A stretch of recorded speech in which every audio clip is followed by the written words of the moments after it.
All right, what's up, everyone? We are going to talk about the elephant in the room in the crossbow industry, and that is why are crossbow limbs breaking? So, this is a my 2 cents video. I'm going to tell you guys what I think is happening, and I'm going to tell you guys what I think the easiest way to help eliminate crossbow limb issues and help increase the life of your limbs. So, across the board, we are seeing limb issues all over the place, and it's pretty much every manufacturer.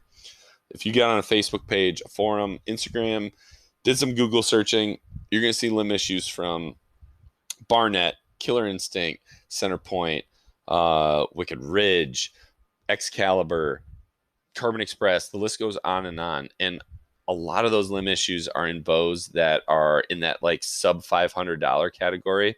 And a lot of those bows now are running 400 feet per second plus. And we're just seeing limb issues, cracked limbs, splintered limbs, completely broken limbs where bows have just blown up. And there are a lot of people that are just asking, why is this happening? Or why is this happening now? Why didn't we see these issues on bows from 3, 5, 10 years ago?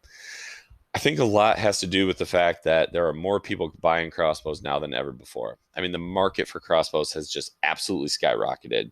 And manufacturers are making and producing crossbows at rates faster than they ever have before and at price points cheaper than they ever have before.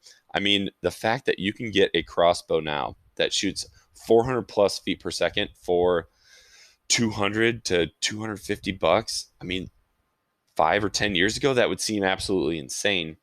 But one thing that really hasn't changed are the bolts, or the bolt weights that the manufacturers are recommending we shoot or that are being supplied with the bows. And that is because speed sells with crossbows, with compounds, the archery industry in general. It's all about speed. Speed, speed, speed, speed, speed. Make it faster. That is what sells. So when we ask ourselves, why is this happening and why are crossbow limbs breaking? It's because the bolts are too light. They are too light now. The technology of crossbows and the mass production and lower price points of the bows themselves, we are simply being supplied and recommended to shoot bolts that are too light. So we need to start thinking about the crossbow speed rating like the IBO speed rating of a compound. So today, when you buy a crossbow, you're going to be supplied or recommended bolts that actually shoot that speed rating. I mean, when you get your bow and you shoot it, if you shot it through a chronograph, it is going to be right at or pretty darn close to what the manufacturer is telling you that bow can shoot.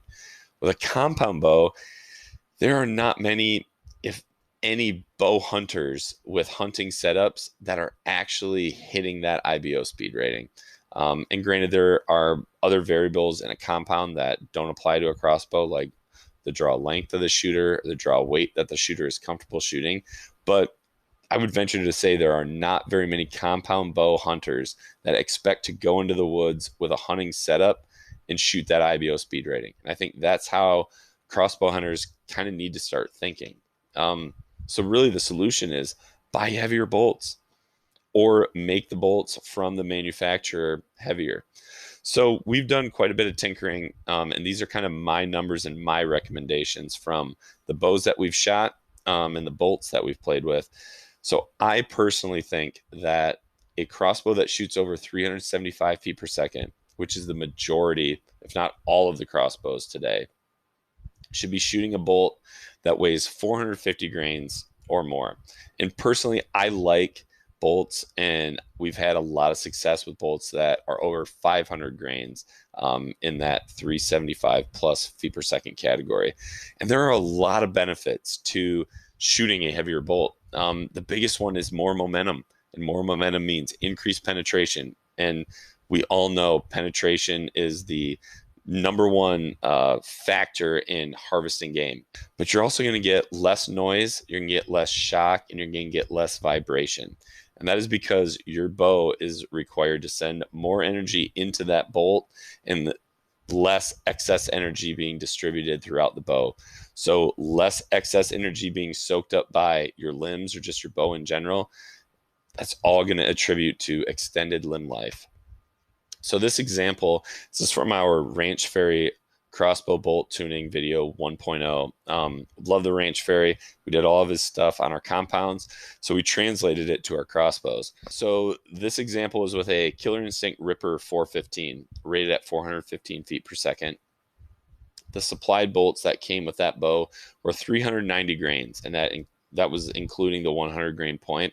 And so that bolt through that bow was running about 400 feet per second, and we're gauging speed by the speed ring on our scope. We switched to a pile driver.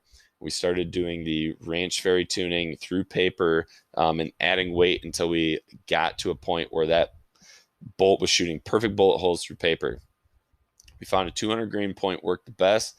That took that pile driver to 548 grains. And when we resighted the bow in and recalibrated all the ballistic dots on our scope, the speed ring was set at about 330 to 335 feet per second. And I know that seems like a lot of speed reduction, but the speed reduction was 17.5%. But what we gained in weight was 40.5%. So our momentum gains because of weight far exceeded our speed reduction losses. And I think that's what all of you guys need to start thinking about and doing, because that is a bonus for a hunter as well as a bonus for your limbs. And you guys, crossbows, it is still a short range game. The manufacturer that says this is your next rifle, I think that is the worst slogan in the archery industry. It is not your next rifle. It is still archery equipment. It is still shooting a stick with a pointy thing at the end of it. I think compounds are 30 to 40 yard weapons for most hunters, most whitetail hunters. And I think crossbows, you can tack 10 yards onto that. I think they are 40 to 50 yard weapons. It's still a short range game, and being able to shoot a heavier bolt still at speeds far exceeding 300 feet per second is more than adequate to not only have a bolt that has increased penetration into your target, but also have a bolt that is flying plenty fast to get to your target on time for the ranges that are adequate for archery equipment. So these would be my bolt recommendations. And granted, like I said, I haven't shot every crossbow. I haven't shot every bolt. But the ones that we have played with and the ones that we like are these two right here. So we already talked about the Carbon Express pile driver. It is listed at 442 grains, including a 100 grain point. So it's right at that, 450 recommendation that I said. And a lot of crossbow hunters, a lot of us are hunting with points that are higher than 100 grains. We're in that 125 to 150 point weight range. So this bolt is perfect for the setups of those bows that are over 375 feet per second. The bolt that we really, really like, and the one that we're all hunting with, all of my friends, my collective group of friends that are crossbow hunters that have used this bolt have not turned back.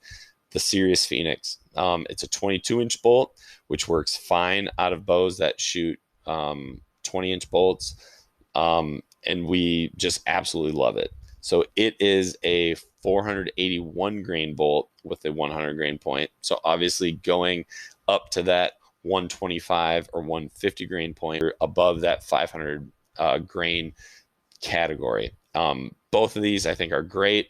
If you guys have recommendations for crossbow hunters of other heavy bolts that you like and you are using, please list them in the comments below.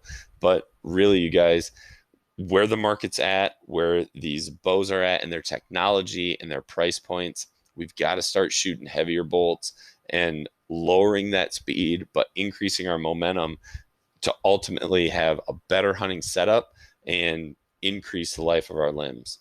Thank you guys for tuning in. I hope you enjoyed. Remember, be a sportsman, make a sportsman.